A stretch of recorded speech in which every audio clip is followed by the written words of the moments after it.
Slow.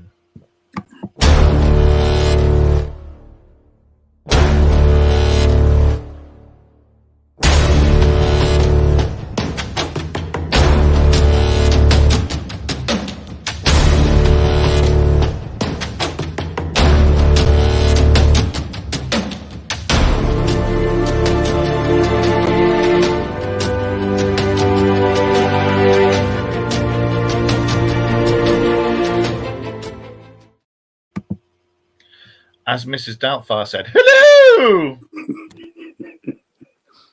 Hello! Would you like one number two?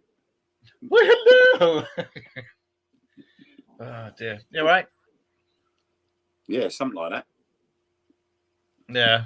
I reckon I'll make a good Mrs. Doubtfire. Mrs. Doubtfire too, the dodgy English bloke. I think I'll be too busy plopping cream in the tea.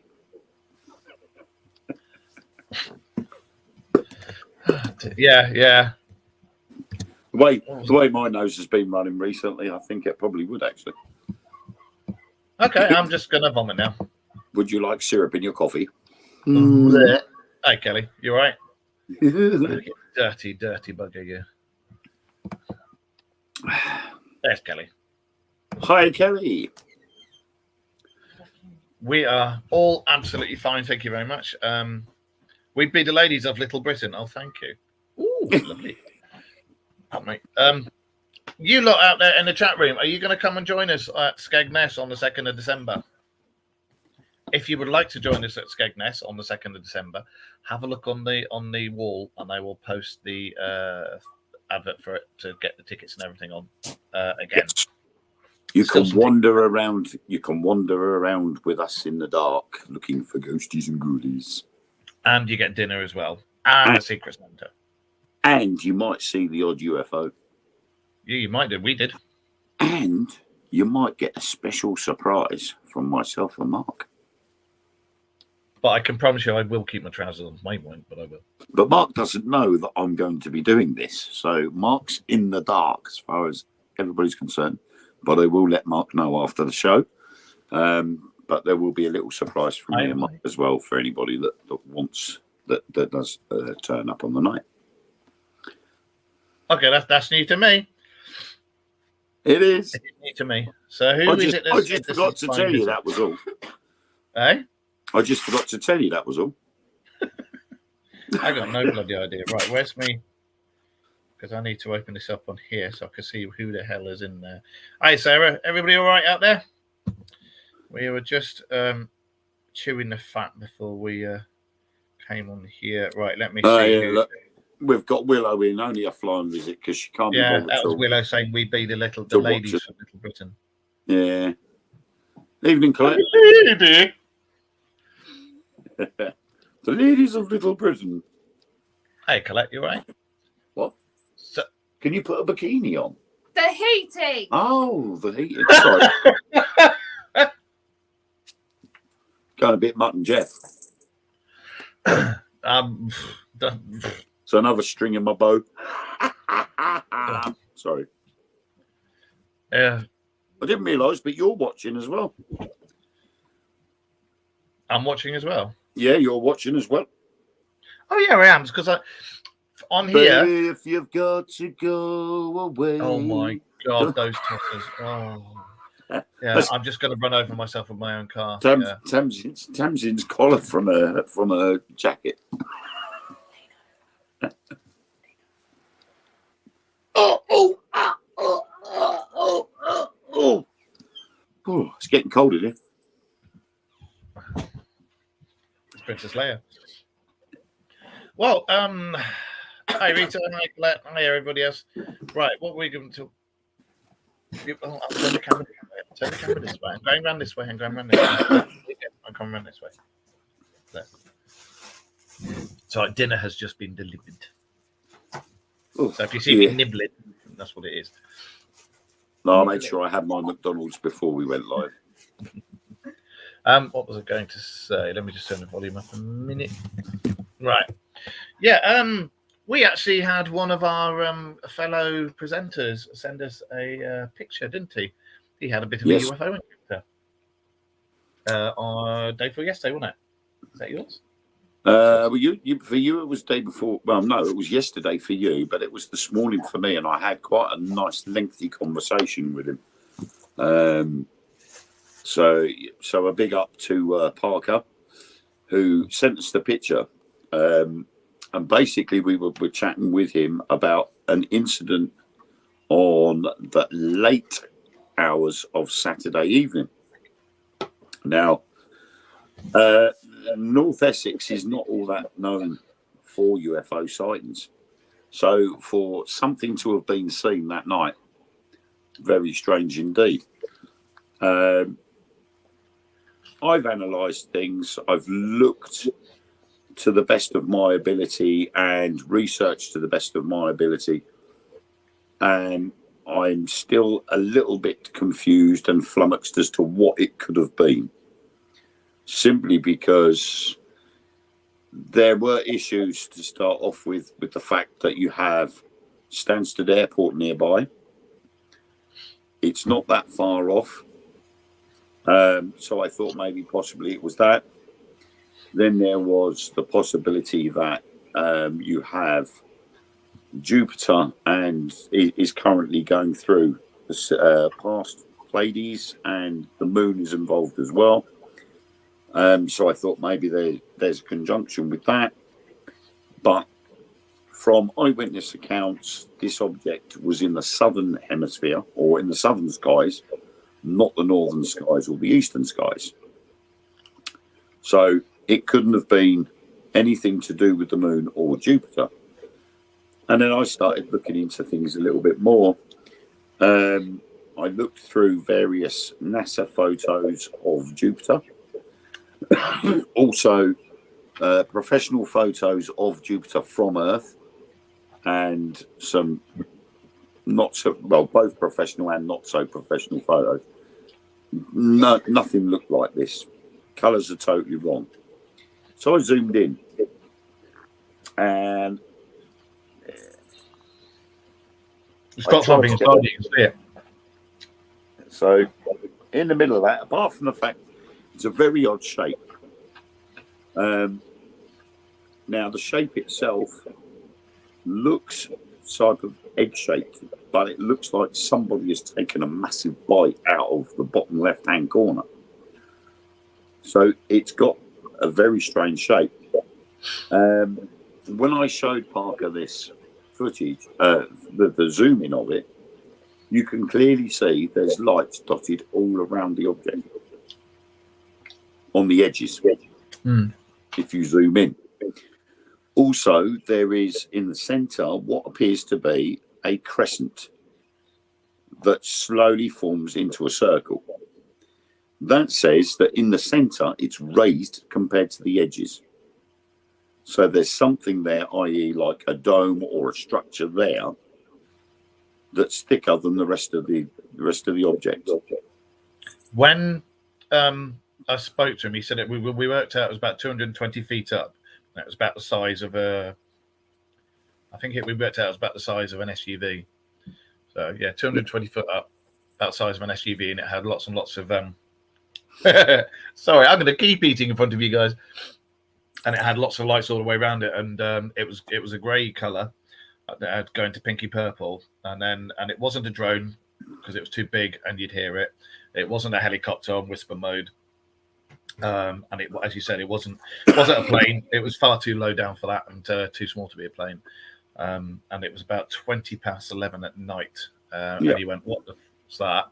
Ran inside, got his camera, took a picture, and then thought, I'll get me decent camera so I can take a good photo. He took a picture with his phone camera first, iPhone, then went back in to get his SLR, and when he came back out, had gone. So in all, it could have only been hanging around for about 5-6 minutes, which is pretty strange. Thank you, Willow. And like I said, when you're that close to Stansted Airport's not that far away from where he was. Yeah.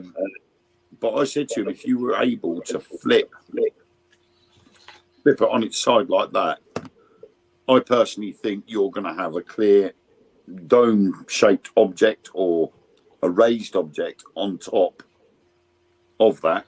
When you flip it on its side, it looks like a diamond. Well, yeah, but I mean, the bit, if you look in the middle, the centre circle of that, it's like a crescent, which means that it's at an angle, so you can see mostly part of one side, and then it fades off. So it's slightly tilted at an angle, so you can't see the right-hand side of that central object. So that says to me that that's raised. Whatever that is in the middle is raised. So like your typical flying saucer shape, where you've got your flying saucer with your dome in the middle, sitting on top, and that's what you've got. And like you say, it's got that on the top and then underneath. So you've got the dome on the underneath, and then the dome on the top as well. And I reckon that's what they've got there. It's definitely got something there. Like I say, it's not any aircraft and it's not a drone. So I know, you know yourself with UFOs, they don't have fore and aft lights or port and starboard. They're not white. They're normally orange or like a weird grey or black color. Yeah. This one, although when he took the photo, it came purple. He said when he looked at it, it was like a weird grey color, and it was surrounded by flashing lights, which is not really that unusual in the UFO world. So I reckon and when it's definitely unknown, whatever it is. And when you actually zoom in on the picture, you can actually clearly see that there are spots of light all around the craft. They're not just in certain areas, they're all around. I think me and Ellen counted about 14 spotlights on that craft. So I personally think there's something definitely there, especially as there's what looks like a bike chunk taken out the bottom left-hand side of it. It's I think he'd got something there. Definitely. I've also sent you a map of what all the recent paranormal UFO sightings in Essex. Yeah. Have a look. There's been quite a few. Well, the one that gets me is one from a couple either last year or the year before. There was a sighting in Burnham on Crouch, and it's marked here as a 3 sighting on there. We were at a ballet party for my youngest daughter, and we saw what I thought was a drone to start off with, but when it moved, it wasn't like the speed a drone would move. It literally had gone 30 miles from left to right, right to left, within a second. A drone cannot move that fast. You know, it was at a distance, but it went so fast. But when you gauge the distance, there was no way it could have moved that quick. And we watched it darting backwards and forwards for a few minutes, and then it shot off in sort of like the Burnham on Crouch direction. And I videoed it, and I did put it on my Facebook profile. I remember. And then that evening, somebody had reported to the local newspaper they had seen a UFO at Burnham on Crouch at the supermarket. And they'd taken a photo. They were using up their Tesco club card points. Well, yeah, some of that, or they were just fueling up just to get the points. But everybody started having a go and saying, "Oh no, that's lens flare from the street lamp." And I put a comment on there saying, "You have to remember that if it's going to be lens flare from the street lamp, the lens flare is going to look the same as the street lamp. That lens flare looks nothing like the street lamp. Yeah, it looks more like the lights on the object in the sky." And nobody could say anything to that. But it then looked out, and if I looked at the timeline, it was literally 5 minutes from when we saw it to when this lady took the picture. There's been, it's like with everything that's been going on, the sightings have been ramping up and ramping up and ramping up. I've been seeing so many bloody videos and stills and pictures and stuff. And one thing that does piss me off is people using AI to do pictures of UFOs and stuff, and then they're putting it up. They're going, "Oh, look," and it's like you can tell it's AI because of how crystal clear it is, you know. Like, here's one for you. You know that picture decrypted that's going around, that wolf thing that's been seen? Yeah. To me, it looks like AI. To me personally, it's only my own opinion. It does look like AI. What do you think? What do you guys in the chat room think? I think I would go with the vote on that one because I personally think something's not right with it. And it's off.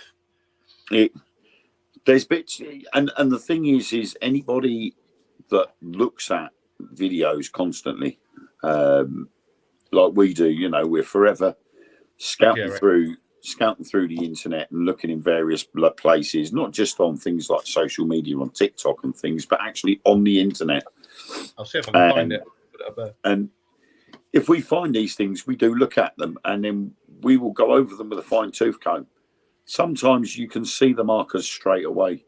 Yeah. Sometimes they're bloody obvious. Other times you could be watching it for a 2-minute video for about a minute and a half before something happens that makes it so blatantly obvious. And one of the biggest ones has been with the AI business, has been this one about Russian aircraft being shot down. Yeah. And when you see it, all you tend to see is a black silhouette. You don't see no markings or anything else, but you see like a vapor trail. And then all of a sudden you'll see this missile go up and it'll explode at the back end of this aircraft. And then straight away, you can tell that's AI because it stands out like a sore thumb. But people look at it and go, "Oh my God, that's Wellman. Oh wow, it's another Russian fighter down." Blah blah blah. And you're like, "No, that's computer generated. It's not even real." Well, they did that back along with Afghanistan, wasn't it? They tried to say the US Army had shot down a UFO, and it wasn't. It was a load of bollocks. The same as the ones over Hawaii, wasn't it? The UFOs over the Hawaiian beach. Again, that was all computer generated graphics. And the problem there is the graphics cards and the memory on these computers now are getting so powerful that they can make video footage. All they've then got to rely on is the gullibility of the people that watch it to believe it. Excuse me, Bloodman. What you have to do is look if there's a shadow, because most people forget that. What's like that one? Do you remember the aircraft carrier? The picture of the aircraft carrier, the video going over with the bloody UFO on it, and the shadow was going the wrong way to everybody else. Yeah. And the picture of the TR-3B in the desert. Yeah. All the shadows of all the vehicles, the petrol tankers, the ammunition containers and things like that, all them shadows were heading in one direction, but the shadow of the TR-3B was going in the opposite direction. And you're like, yeah, right. And the thing was, whenever I saw things on social media about it, everybody's like, oh, the American government were hiding something. We knew they were, blah, blah, blah. And you're like, hang on a minute. Look at the shadows. Soon as you mention, look at the shadows, the comments change.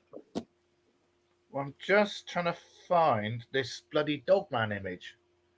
Where the comments change very quickly. They all go, oh my word, oh, they were duping us, they were faking it. Oh, blah, blah, blah. And you're like, well, it was a bit obvious when the shadow of that goes in one direction and everything else is going in the other. Yeah. That means it's one of two things. It's either completely fake and all set up, or we've got two suns all of a sudden. Yeah. Because looking at them shadows, that means we've got one sun on one side of the picture and one sun on the other side. What's that? AI could start World War III, say the Russians. Say the Russians put out videos of an American plane shot down to wind America up, next thing America and Russian fighting. Yeah, exactly.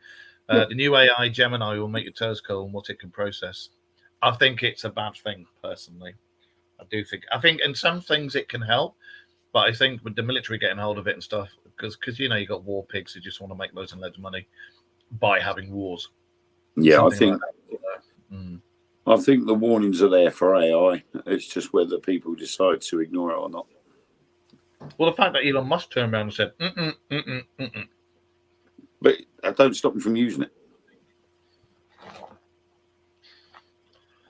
I mean, you look at some of the SpaceX videos.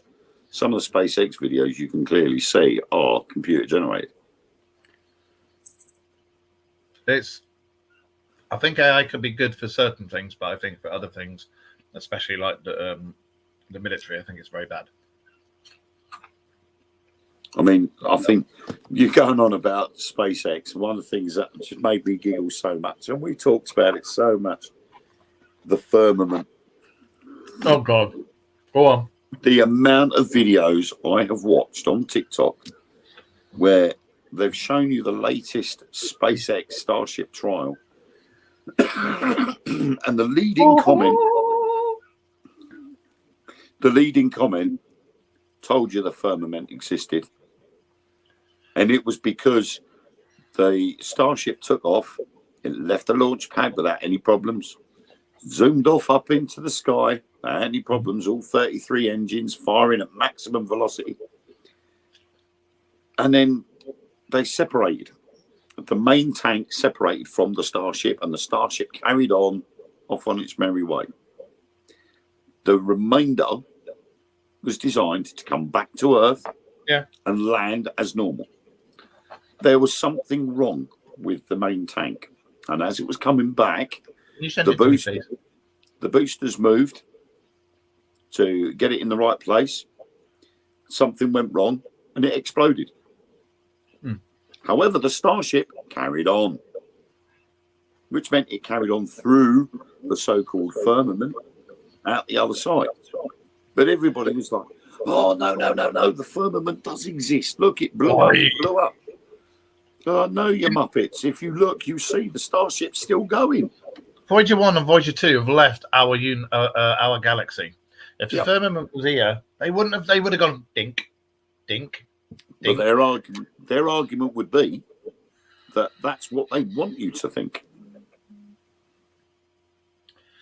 It's what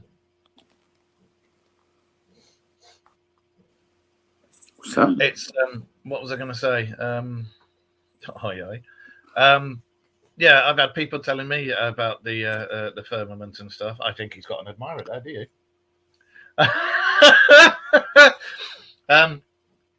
Yeah. Oh, look at him go, right. Look at that. I've had people try and tell me about the firmament, and there's no offense to any Americans or anything like that, but it's predominantly American Bible Belt. And Wayne and I have discussed this at various lengths before. And it's, come on, seriously? If you read the Bible with modern eyes, don't read, or any holy book with modern eyes. As we've said before, every single bloody holy book has got every single thing the same in it, just happens differently. Whether it happened like this, or would it happen like that, or that could have happened like this, or could have happened in Willow's terms up in Scotland. A haggis could have rained down, but it doesn't matter. The same events happen; they just tell it slightly differently. And they talk about the firmament and this, that, and the other. But if you read about it with modern eyes, they're talking about the ionosphere or the stratosphere or something like that. They're not actually talking about a dirty, great, big, invisible plastic bubble that surrounds the Earth. And I think, quite frankly, these days with the technology and everything we've got, and the fact that all the governments have come forward and said, yeah, actually, there are people from other galaxies, other systems, other dimensions, and we've been talking to them for a long, long time, and they've admitted it now.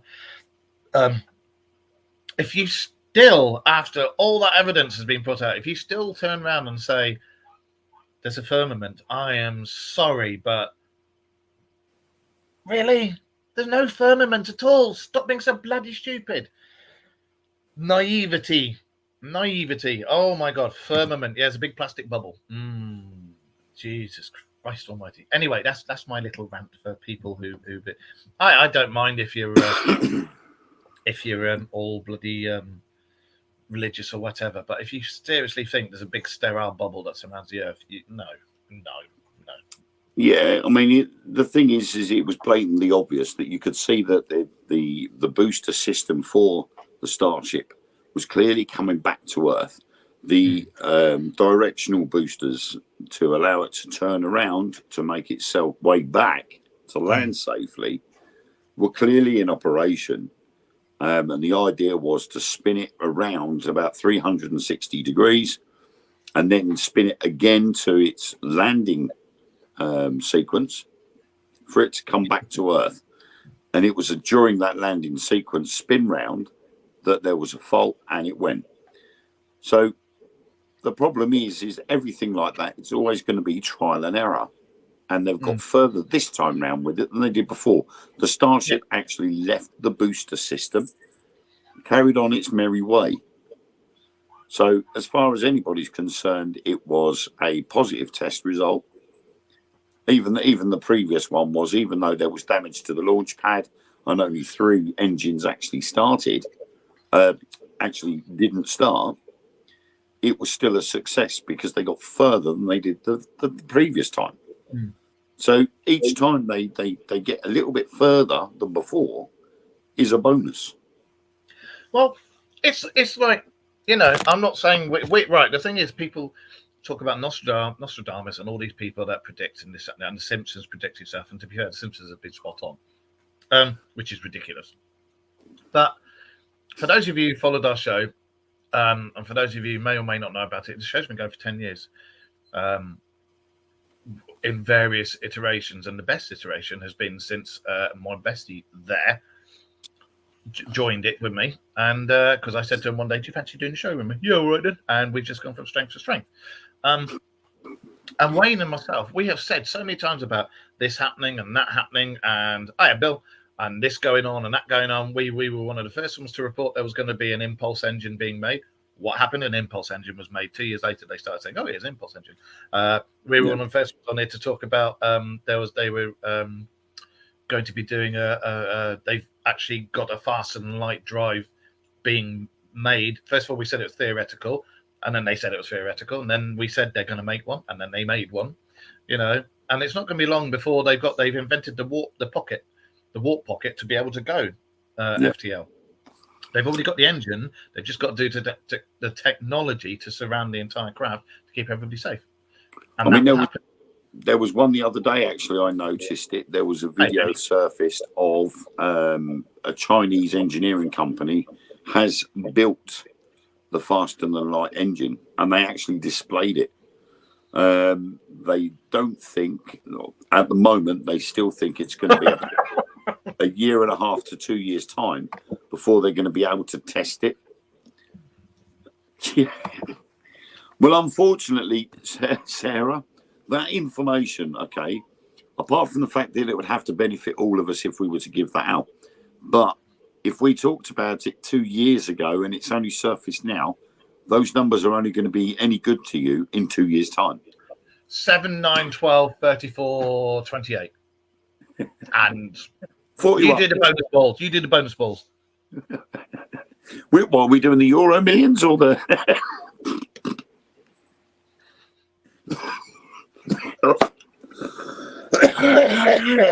Excuse Ladies me, and gentlemen, you heard it first. Wayne's going to cark it on the show. Yeah. So if we give you the numbers now, you're only going to be able to use them in 2 years' time. They've already admitted to opening a portal. I know. I can remember a few years ago they were talking about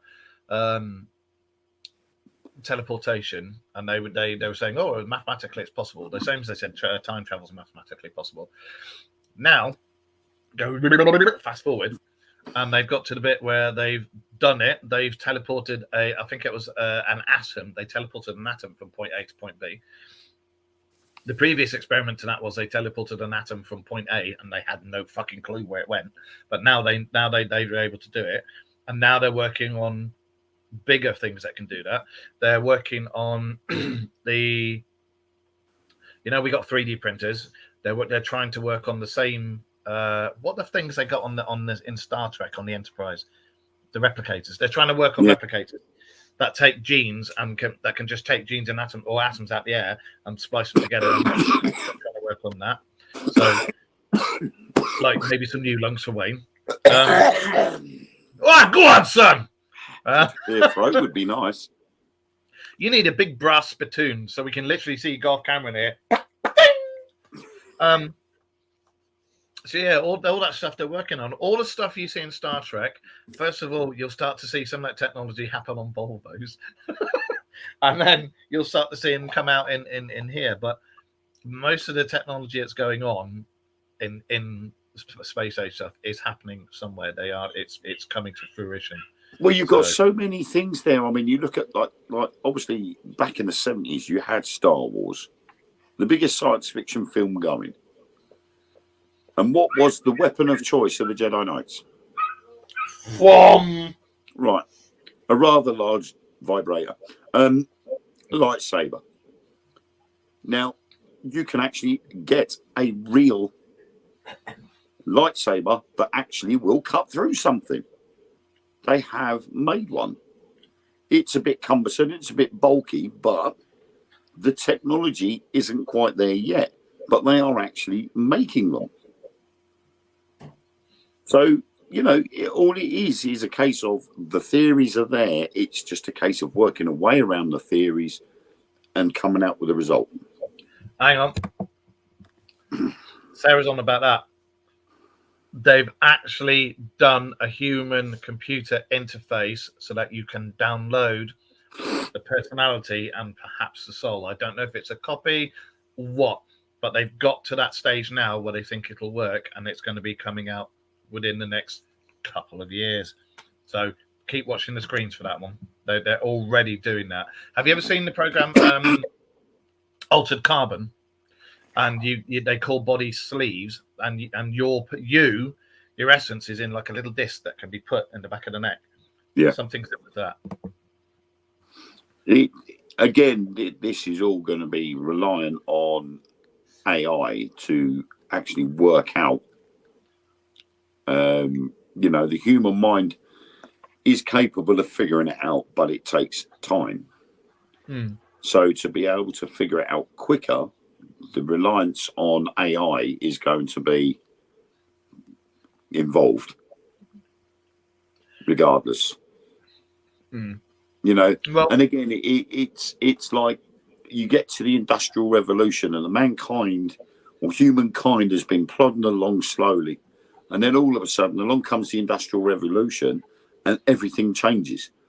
You know, discovery becomes a big thing, and there's this boost, and now we've got to a stage where humankind is now at this sort of stagnant area, and all it's going to take is AI to pop up and go, humankind is capable of doing this, bang, and there's going to be another big boom, and humankind is going to go forward, and the amount of technology that's going to come out of humankind is going to be mind-blowing. The thing that is quite scary is so mankind might live forever after death, just rebooting a new body. Yeah, exactly. The thing is, we were helped, and we had a leap in technology. Second World War, the Germans they got the leap in technology, and there was documents saying that they had help from elsewhere. So, you know, I hope it doesn't take another war to get that leap in technology, because we don't want another war. None of us do.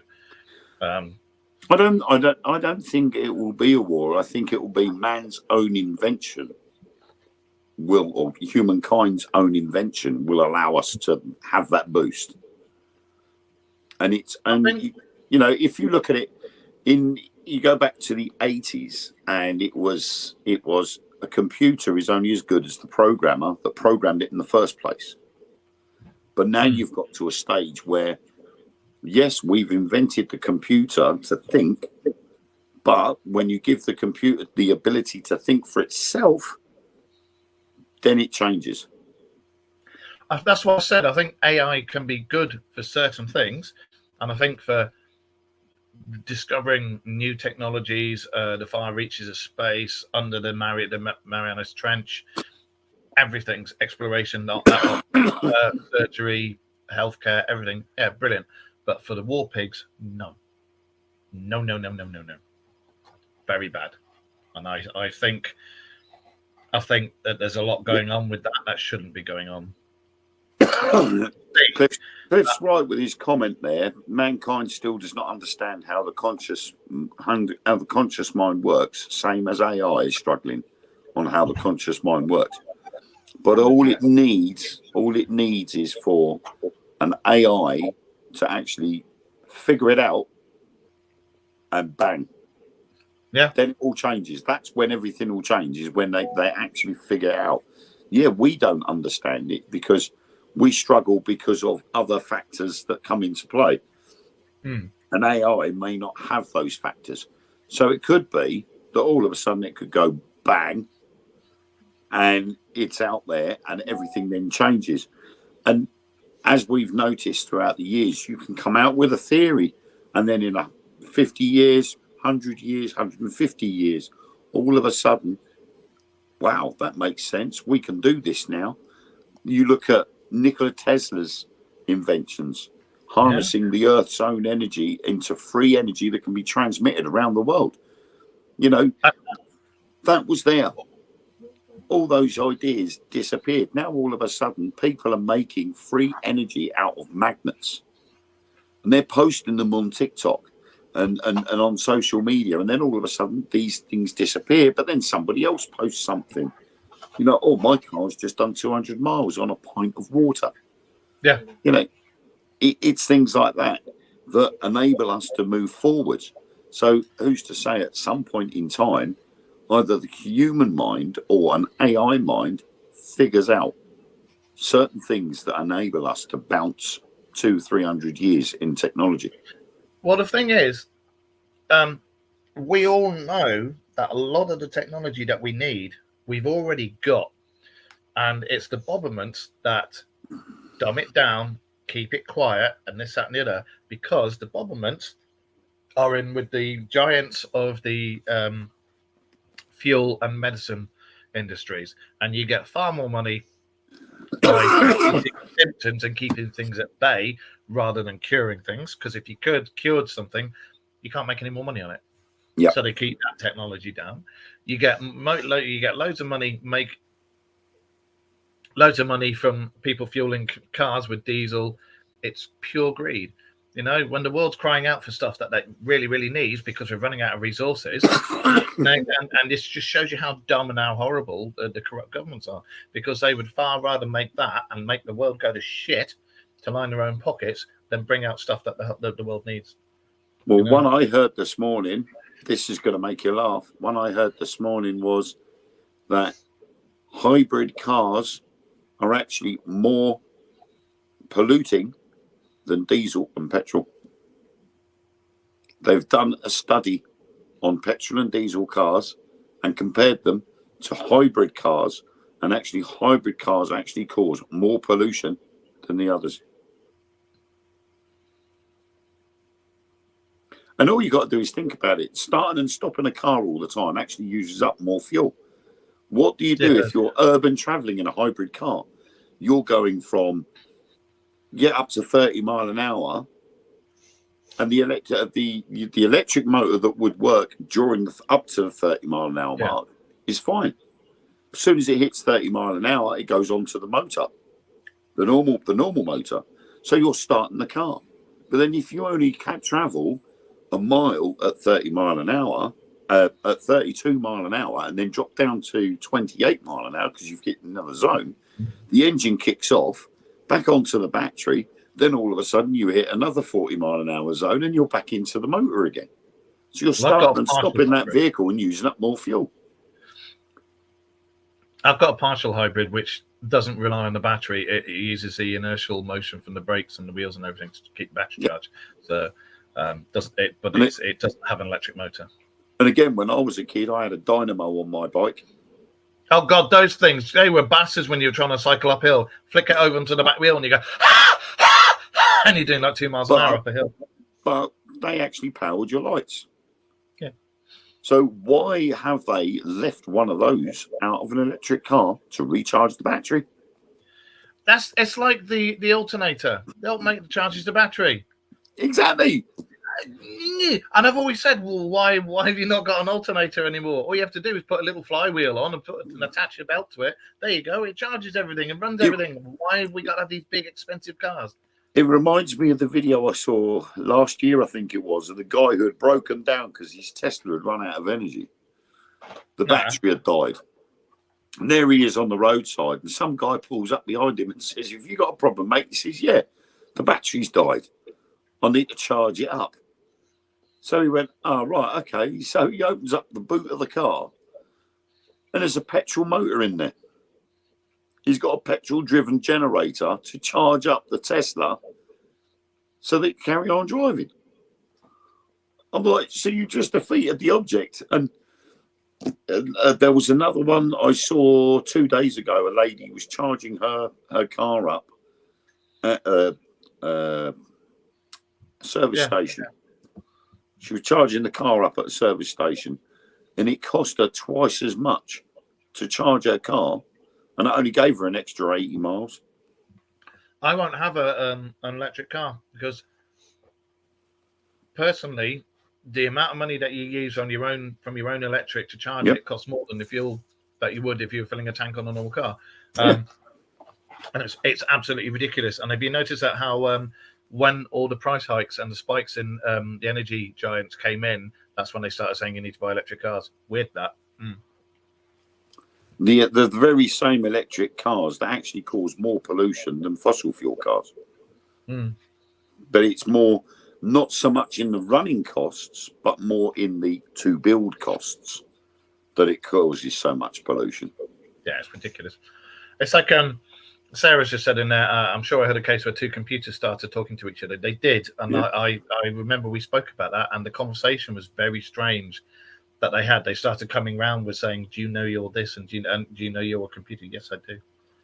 Do you know that humans are made? Yes, we do. And it's like, oh.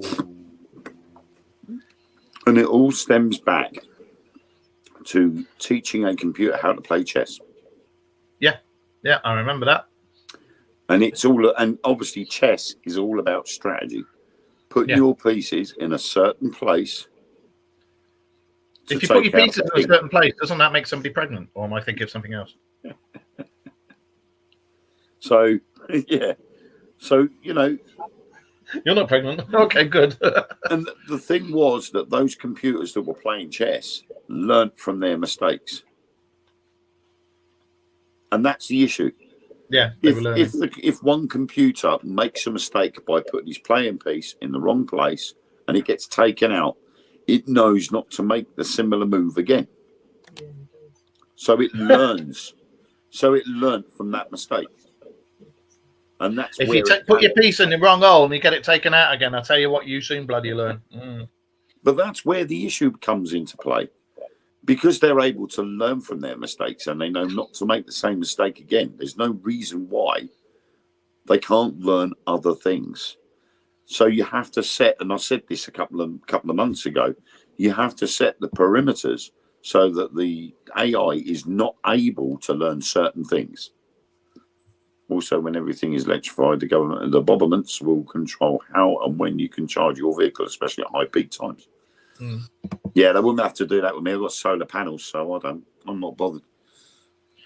It's the thing that gets me about all what's going on at the moment is we've spoken about the New World Order several times and how we fought a lot of the conspiracy theories. Where if you try and eat my burger, young man, I will turn you into a pair of gloves.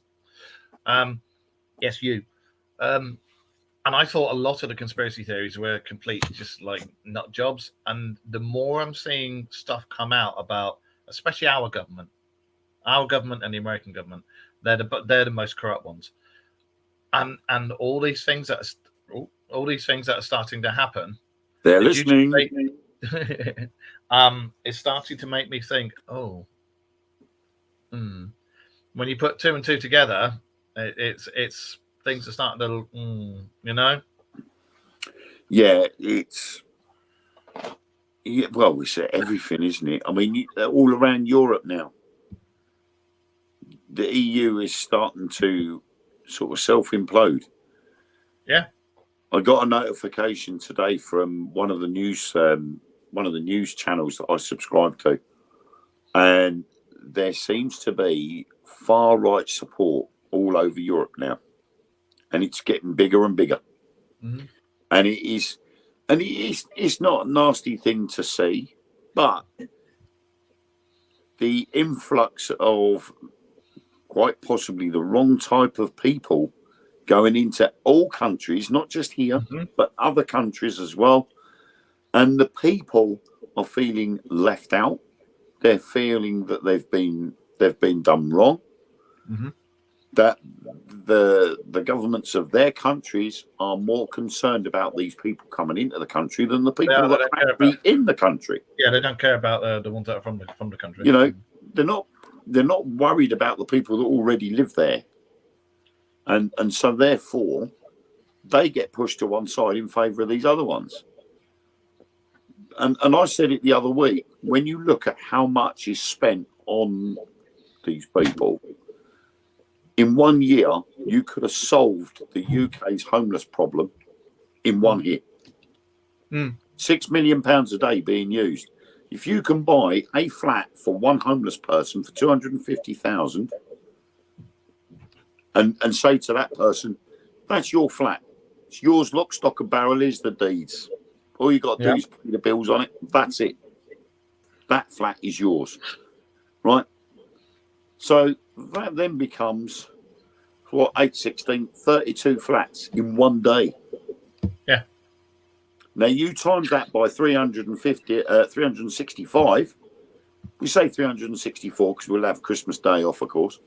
So if you say 364, that is a lot of flats provided for homeless people straight away. That's homelessness gone, eradicated in one hit on the crap that they've spent so far. And it's no brainer. Yeah, exactly. And it's, I think the thing is, things are coming to a head with the Bobberments because people are starting to cotton on. They're starting to see the cracks. They're starting to see the mistakes. All these backhanders and paying for lordships and stuff, and what do they call it, sweeteners, all of that's starting to come out of the woodwork now. You know, all of these, like Rishi Sunak and all that lot, who've got fingers in pies in the high up shares of the energy giants and the what do you call them, medical giants. It's all coming out, and when you look at that, and then you look at all the prices going up, and come on, it doesn't take a rocket scientist to go, hang on a minute, there's a bit of greed and corruption going on here. It is. It's just all greed. It's all corruption. Yeah. They're all. I mean, another one, the business with dandelions. I take dandelion extract every day to help keep my cancer away. Yeah. Now, for years as a child, I was told, don't touch dandelions, don't smell a dandelion, it'll make you wet the bed, all this, that, and the other. So you stayed away from dandelions.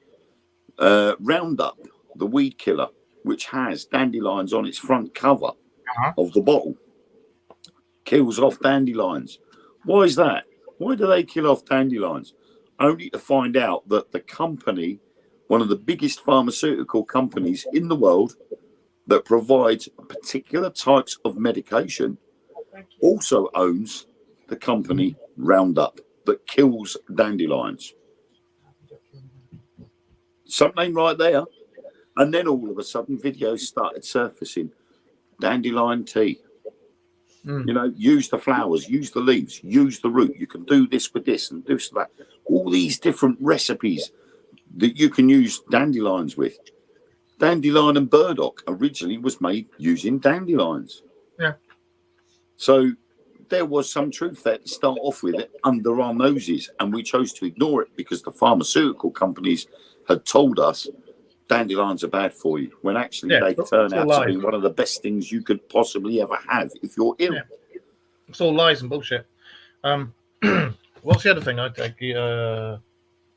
Frankincense oil. That's the other thing I take. Since I've been taking the frankincense oil, because it was Rachel put me onto it, and the dandelion root extract, touch wood, cancer's gone away. Hasn't come back. Well, I've just got another test, and we'll soon see. But yeah, they make dandelion wine. Yeah. And if you look in the Bible, what did one of the kings give to little baby Jesus? Frankincense. Gold, Frankenstein, and Gur. Yeah, Gur. So, you know, there's a lot of things out there, natural medicines, and even, I mean, I was quite surprised that my local GP said that when I mentioned to him about looking for herbal remedies for certain ailments, the GP was quite happy to point me in the right direction. Now, I would have thought the GP would have been after his own interests and prescribe medication for gout. Yeah. But when I turned around to him and said, I've got a readily available source of cherry juice, he turned around and he said, that's better for you than the medication I could prescribe you. So going for the natural remedy sometimes is a lot better than paying £9.75 for a prescription, or paying for the proper medication otherwise, when all you got to do is pay a couple of quid for a big jar of cherry juice. You know, it's what people forget is back in, you know, all the bullshit aside, witches assizes, you know, the assizes of Essex, all that stuff. They bastardized witches. All witches were black witches, and they were running with Satan, and they were this and they were that. Half of them, well, 3/4 of them weren't witches.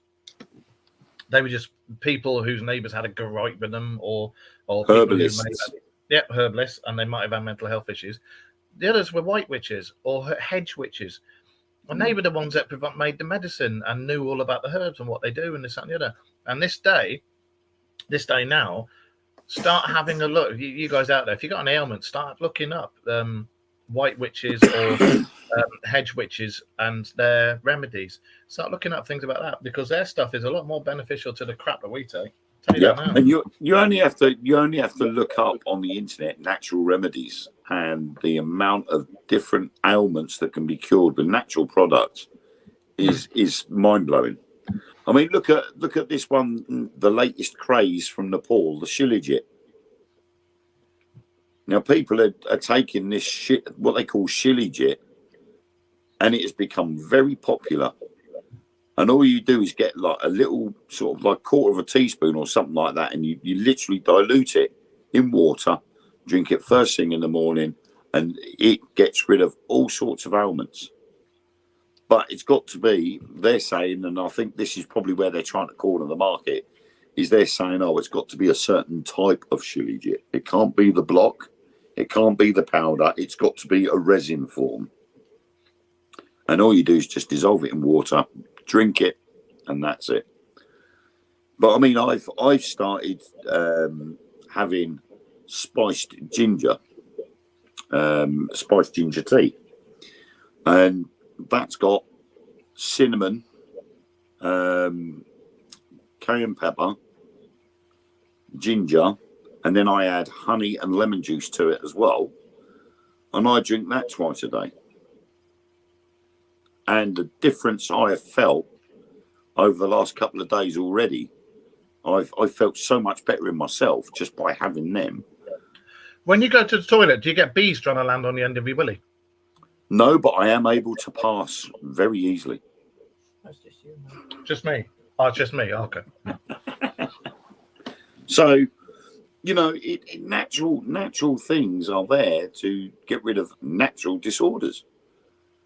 You shouldn't rely on pharmaceuticals if there is an alternative that's either cheaper or more effective. I totally agree. Sorry, I've got cats stalking my burger. I got a ghost just there looking at my burger. I have a Lilo there who was trying to get my burger, and there's a Bob somewhere who was trying to get my burger. We have that with our cats, but at the moment they've been sidetracked with our new chairs.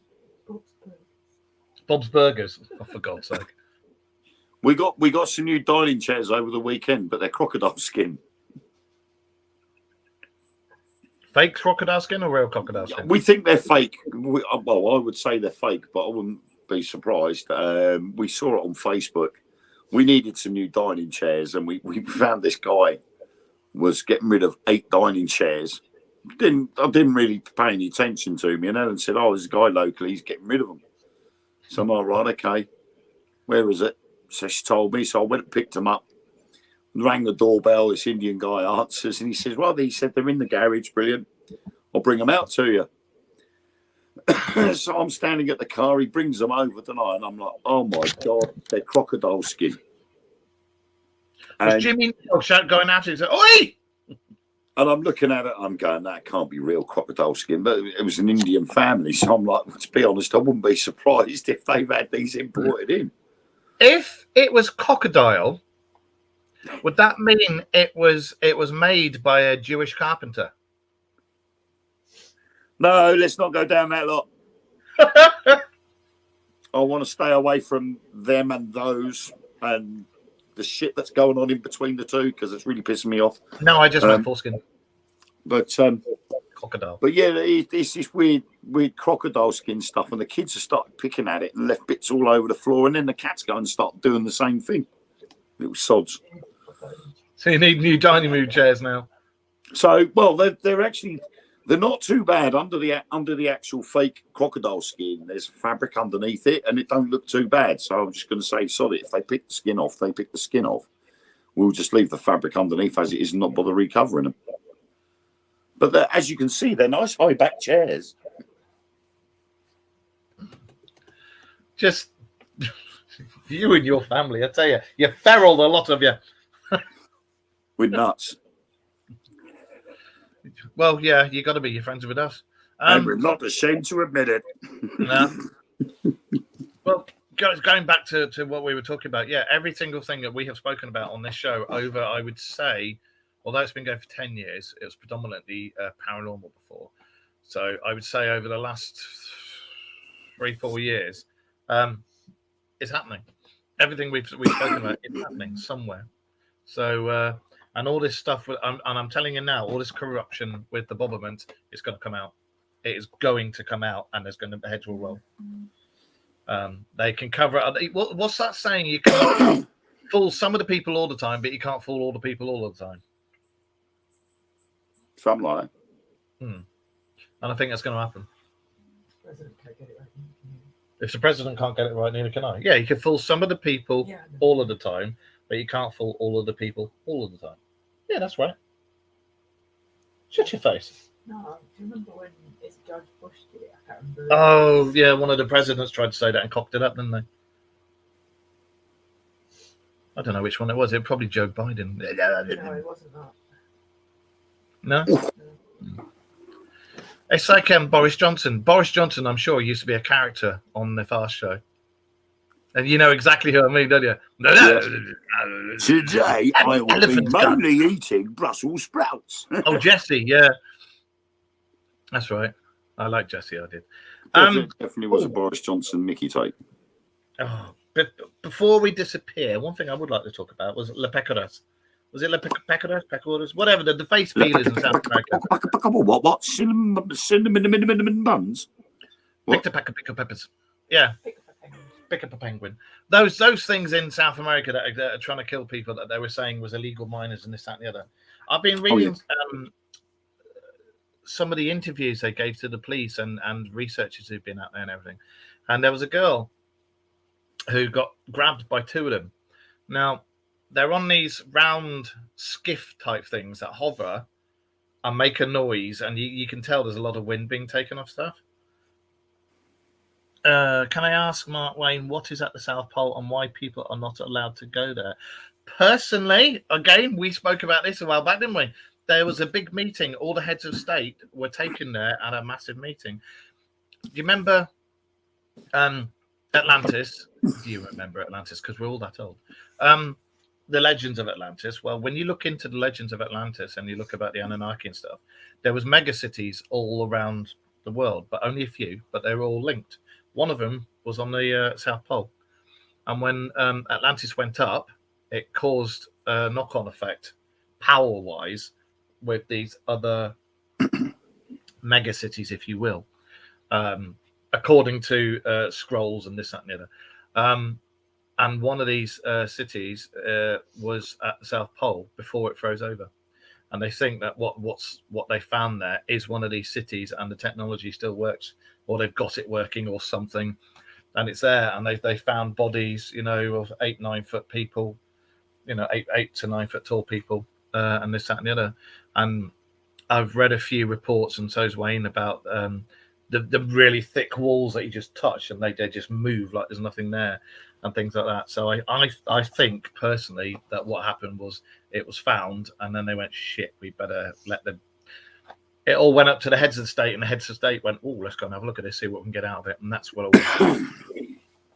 Right. I think. I'm going to blow this rumor out of the water. I wonder where he was going. Times I have heard people say we can't go to Antarctica. they're talking out their bum holes. Hmm. Because you can. There are many groups and organisations that actually do tours to Antarctica. It's just certain areas within Antarctica you cannot visit. They are blacked out areas. They are classed by Google as blacked out areas, so they're either blurred or blacked out completely. But the Antarctic Treaty, which was the treaty that was signed in Washington on the 1st of December 1959, preserves the Antarctic continent for peaceful and scientific use. The Antarctic Treaty's protocol on environmental protection, signed in 1991, is the only international agreement designed to protect an entire continent. It ensures that all human activity in Antarctica is carefully planned and managed. It enables a range of human activity to take place in Antarctica, including scientific research, well-managed environmentally sensitive tourism, and exploration. Crucially, the protocol prohibits commercial mining and protects vulnerable areas, animals, and plants. So the Antarctic Treaty does not prevent tourists, military personnel, or scientific research from being present in Antarctica, but they do require an appropriate permit from a treaty party. So you have to go through the proper authorities. Anyone on a British expedition to Antarctica or taking a British vessel or aircraft into Antarctica will need to apply for a permit from the Polar Regions Department of the Foreign Commonwealth and Development Office. Do you not find it a little odd that this treaty was signed and they control all of the ingress and egress, and that lots of places are blacked out, and those blacked out places you can't go to whatsoever? And also, what it doesn't say in that is the blacked out places, the mining and everything that's not allowed. There's little pockets of mining that are allowed. You're not allowed to mine anywhere near these places in case you tunnel into what's going on. It seems a bit odd that it was all done. Yeah. I mean, there was a case a couple of years ago where there was a Norwegian team were working in a scientific exploration team, working in one area, and something had happened with a boiler in this establishment.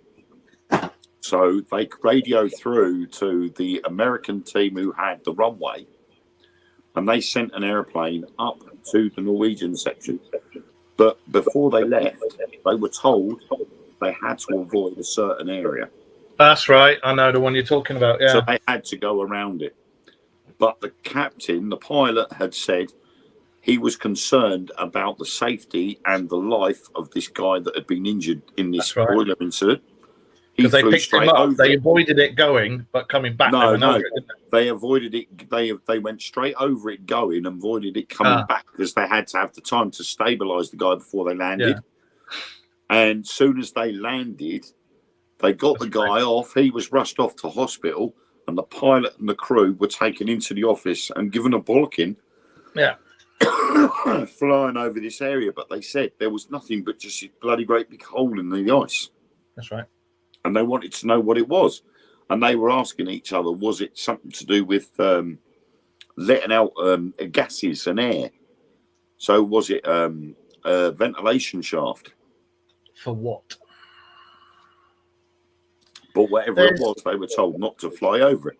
Then you've got the rumours of the things that went on down there, like the cave entrances and things like that have been perfectly formed, that wouldn't have been formed by nature, but have been formed by something.